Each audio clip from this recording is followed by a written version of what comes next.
그렇지 않습니다. 실제로 정말 많은 선생님들의 인정을 받고 수업 태도가 좋다라는 평가를 받는 아이들은요.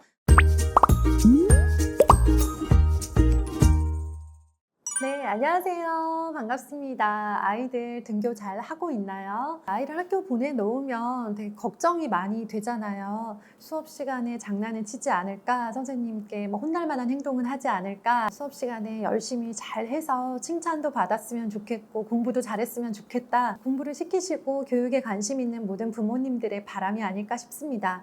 정말 대부분의 선생님들께서 수업 시간에 너무나도 고맙고 사랑스럽고 응원하고 싶은 그런 태도 좋은 학생, 수업 시간에 자꾸 눈길이 가는, 그렇게 만드는 그런 너무 고마운 학생들은 어떤 특징이 있을까 생각해 봤습니다. 첫 번째는요, 수업을 듣는 학생이기 때문에 경청이라고 하는 태도가 무조건 기본입니다. 우리가 잘못 생각하면 수업 시간에 질문을 많이 하거나 발표를 많이 하는 것이 그 수업을 듣는 미덕이라고 생각을 하는데요. 기본적으로는 그 시간에 배워야 되는 내용들을 교과서에 있는 내용을 중심으로 선생님께서 설명을 해주시고 그것들을 이해시키기 위해서 많은 여러 가지 도구들을 활용해서 노력을 하시는 그 과정 중에서 학생들의 기본 자세는 경청인 거예요. 경청이 당연한 거 아닌가요? 너무 쉬운 거 아닌가요? 너무 평범하지 않나요? 라고 생각하시는데요. 실제로 교실 안에서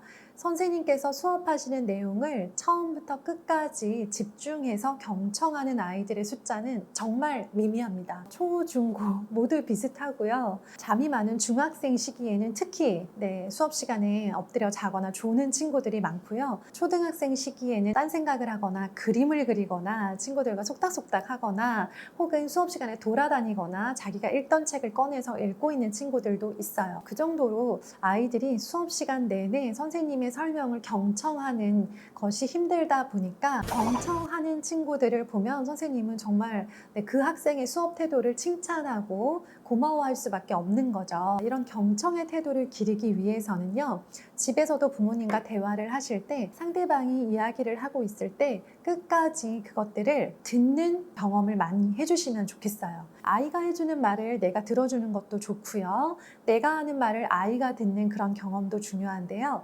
그냥 이렇게 가만히 멍하고 듣지 마시고요. 하면서 뭔가 이 대화를 통해서 내가 경청하고 있음을, 그리고 많은 것들을 얻고 있음을 표현하면서 대화를 듣는 습관, 경험을 만들어 주시면 정말 유리합니다. 이렇게 집에서 해봤던 경험들, 부모님의 경청하시는 모습, 또 부모님께서 내가 경청했을 때 칭찬해 주셨던 경험, 이러한 것들이 쌓여서 지금 앞에 계신 선생님께서 내가 너무 어려워하고 싫어하는 그 과목의 그 단원의 수업을 하고 계시지만 수업의 기본은 경청이다라는 것을 알고 있는 학생들은 수업의 내용과 상관없이 비슷한 태도로 경청을 하고 있다라는 거 꼭 기억을 해주세요.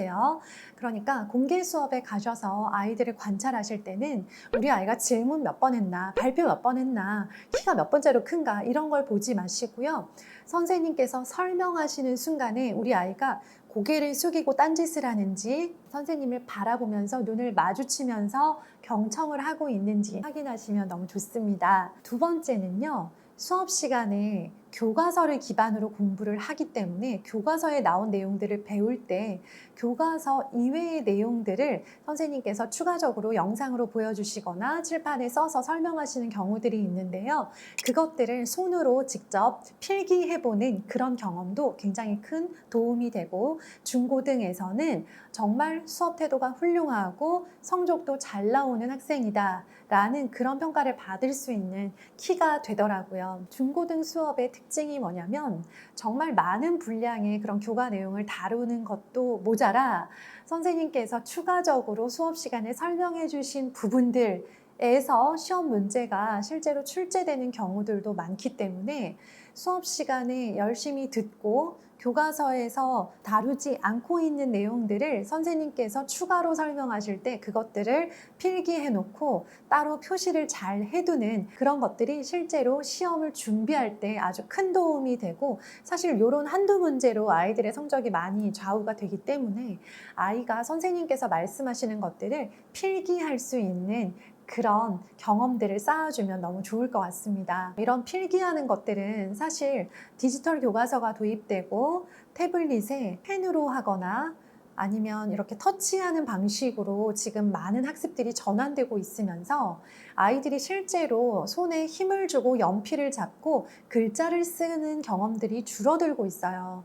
그래서 필기를 막상 시작하면 쉽지가 않습니다. 그래서 이런 경험들을 위해서 일주일에 한 번씩 글쓰기 하는 거 계속 지속해 주시면서 선생님께서 말씀하시는 거 한번 적어봐 라고 하면서 필기를 해서 내 교과서를 한번 채워보는 그런 경험들 꼭 하게 해주시고요. 그러니까 태블릿, 패드 학습을 하고 있더라도 종이로 아이들이 직접 적어보는 경험들은 계속 같이 가주셨으면 좋겠습니다. 세 번째, 이 부분에 대해서 가장 많이 오해를 하시는데요. 오해를 좀 풀어드리려고 합니다. 흔히 수업 태도가 좋은 학생이라고 하면 우리가 딱 떠오르는 그런 장면이 있잖아요. 손을 높이 들어서 선생님 제가 발표하겠습니다 라고 자신감 있게 발표를 하고 선생님 그런데 질문이 있어요 라고 하면서 질문을 툭툭 던지는 친구들, 그리고 모둠 활동을 할 때마다 야 내가 조장이야, 내가 이렇게 할 거니까 너희들 이렇게 해서 나한테 와서 다 갖다 줘 하면서 리더십을 발휘하는 아이들, 네, 이런 유형의 좀 적극적인 외향적인 성향의 아이들이 수업에 적극적으로 참여한다라고 생각하고 그런 아이들이 교실에서 두각을 드러내어 좋은 성적을 받고 칭찬을 받고 인정을 받는다고 생각하는데요. 그렇지 않습니다. 실제로 정말 많은 선생님들의 인정을 받고 수업 태도가 좋다라는 평가를 받는 아이들은요, 해야 되는 활동을 끝까지 마무리 지어내는 학생을 수업 시간에 적극적으로 참여한다. 자기가 맡은 일을 끝까지 완료하였다라고 하여 막 질문 많이 하고 발표 많이 하면서 해야 될 건 안 하고 돌아다니고 시끄럽게 떠드는 아이들에 비해서 훨씬 더 수업 태도가 좋다라는 평가를 받는 게 보통입니다. 적극적인 참여라고 하는 그 단어가 주는 뉘앙스가 있잖아요. 극외향형의 아이들이 막 교실 안에서 존재감을 드러내면서 그 교실의 수업 분위기를 다 주도해야만 적극적인 참여를 하는 아이로 보일 것처럼 생각해서 내향형의 성향을 가진 부모님들은 우리 아이가 수업 시간에 너무 존재감이 없지 않을까, 수업에 소극적이지 않을까, 자신감 없는 모습으로 앉아있진 않을까라고 생각하시는데요.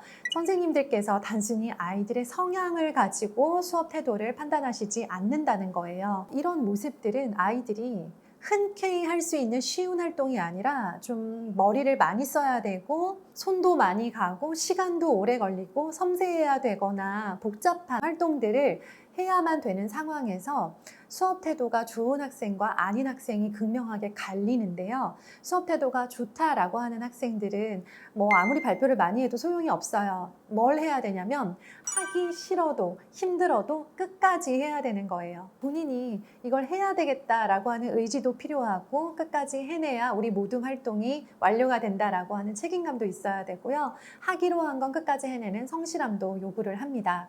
자, 이렇게 자기가 하기로 한 것들을 내가 이걸 하기 싫음에도 불구하고 해야 하기 때문에 끝내 해내는 것, 이것들을 하는 아이들은요, 결국 아무리 질문을 하지 않고 발표를 하지 않고 목소리가 작고 내향형의 성격을 가졌다 하더라도요, 끝내 교실 안에서 서서히 친구들에게 그리고 선생님께 인정과 칭찬을 받고 부러움을 받기도 하면서 그 아이가 가진 그런 탄탄한 내면, 단단한 내공, 이런 것들이 결국 교실 안에서 드러나더라고요. 그래서 우리가 아이의 그런 수업 태도를 위해서 무엇을 도와줘야 되냐면요, 아이가 하고 싶은 것만 하고 있으면 안 되는 거예요. 이건 하고 싶으니까 할 거야. 근데 이건 내가 하기 싫어. 하고 싶은 것만 계속 할 거야.